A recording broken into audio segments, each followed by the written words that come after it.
face, narrow eyes, thick eyebrows, stood beside him with the landlord. The peasants, too, were still there. A few had turned their chairs around to see and hear better. The young man apologized very politely for having awakened Kay, introduced himself as the son of the castle steward, and said, "This village is castle property. Anybody residing or spending the night here is effectively residing or spending the night at the castle. Nobody may do so without permission from the Count, but you have no such permission, or at least you haven't shown it yet."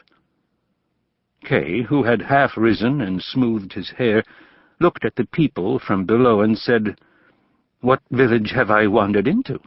So there is a castle here?" "Why, of course," the young man said slowly, while several peasants here and there shook their heads at Kay. "The castle of Count Westwest." "And one needs permission to spend the night here?" asked Kay, as though he wanted to persuade himself that he hadn't perhaps heard the previous statements in a dream. "Permission is needed," was the reply, and this turned into crude mockery at Kay's expense when the young man, stretching out his arm, asked the landlord and the guests, "Or perhaps permission is not needed?" "Then I must go and get myself permission," said Kay, yawning and pushing off the blanket as though he intended to get up. "Yes, but from whom?" asked the young man. "From the Count," said Kay. "There doesn't seem to be any alternative." "Get permission from the Count now, at midnight?" cried the young man, stepping back a pace. "Is that not possible?" Kay asked calmly. "Then why did you wake me up?" The young man now lost his composure. "The manners of a tramp!" he cried. "I demand respect for the Count's authorities. I awakened you to inform you that you must leave the Count's domain at once."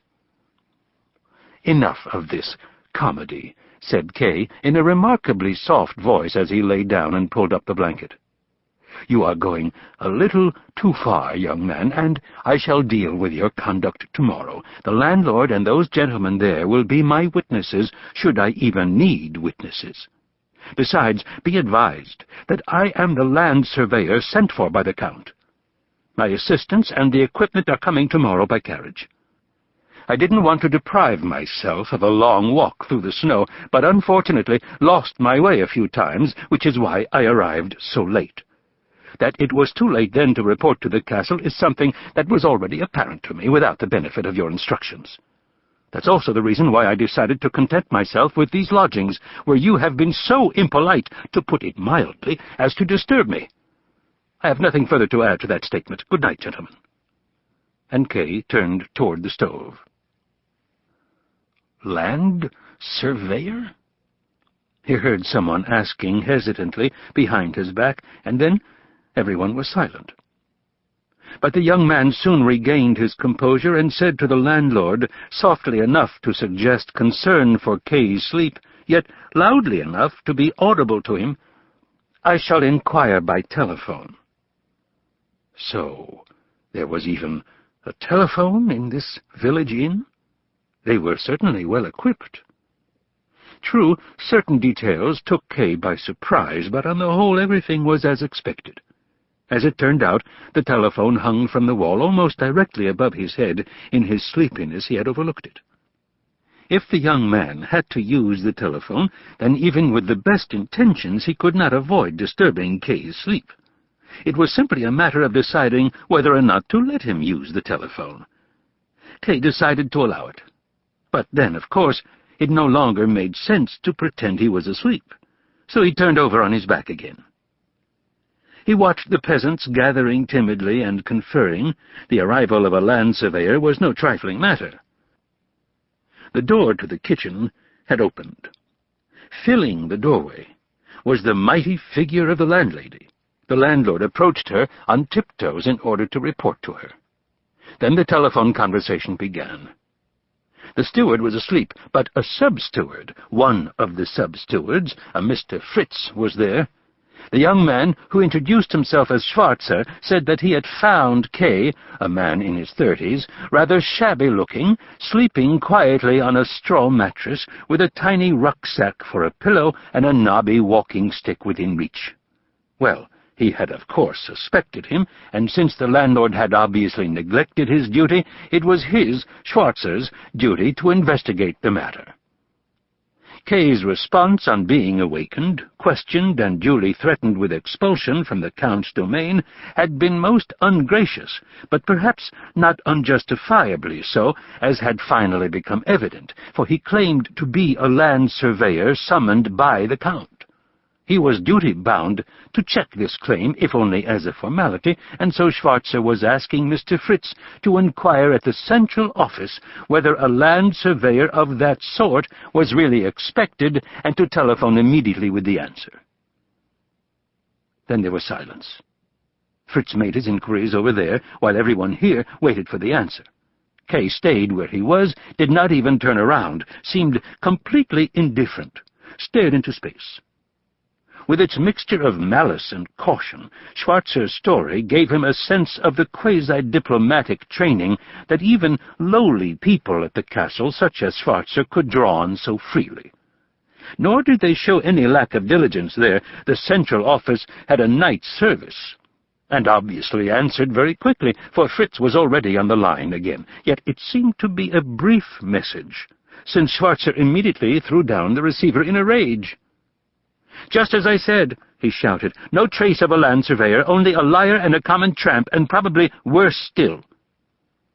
For a moment, Kay thought that everybody, Schwarzer, the peasants, the landlord and landlady, was about to jump on him, and he crawled all the way under the blanket to escape at least the first assault when, he was slowly stretching his head back out, the telephone rang again, especially loud, it seemed to Kay. Although it was unlikely that this call also concerned Kay, everyone froze, and Schwarzer came back to the telephone. After listening to a fairly long explanation, he said softly, "So it's a mistake? This is most unpleasant. The department head himself telephoned? Odd. Very odd. And how am I supposed to explain this to the land surveyor?" Kay listened intently. So the castle had appointed him land surveyor. On one hand, this was unfavorable, for it showed that the castle had all necessary information about him, had assessed the opposing forces, and was taking up the struggle with a smile. On the other hand, it was favorable, for it proved to his mind that they underestimated him, and that he would enjoy greater freedom than he could have hoped for at the beginning. And if they thought they could keep him terrified all the time, simply by acknowledging his surveyorship, though this was certainly a superior move on their part, then they were mistaken, for he felt only a slight shudder. That was all.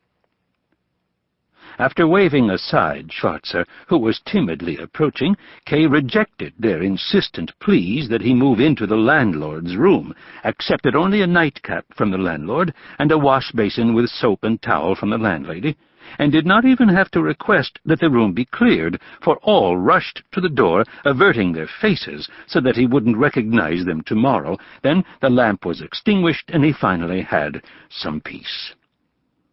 He slept soundly until morning, only briefly disturbed once or twice by scurrying rats. After breakfast, which the landlord said would be covered by the castle, along with Kay's full board, he wanted to go immediately to the village. Recalling the landlord's conduct yesterday, Kay spoke to him only when strictly necessary. But since the landlord kept circling him in a silent plea, Kay took pity on him and let him sit down for a moment beside him. "I still haven't met the Count," said Kay. "They say he pays good money for good work, is that so? Anybody traveling as far from his wife and child as I am wants to have something to take home with him. The gentleman need have no worries in that regard. One doesn't hear any complaints about bad pay here." "Well," said Kay, "I'm not at all shy, and am quite capable of saying what I think, even to a Count, though it is naturally far better if one can remain on friendly terms with those gentlemen." The landlord sat opposite Kay on the edge of the window-seat, not daring to sit more comfortably, and keeping his large, anxious brown eyes fixed on Kay. At first he had thrust himself on Kay, but now it seemed as if he wanted to run away. Was he afraid of being questioned about the Count? Was he afraid that the gentleman whom he saw in Kay was unrelated?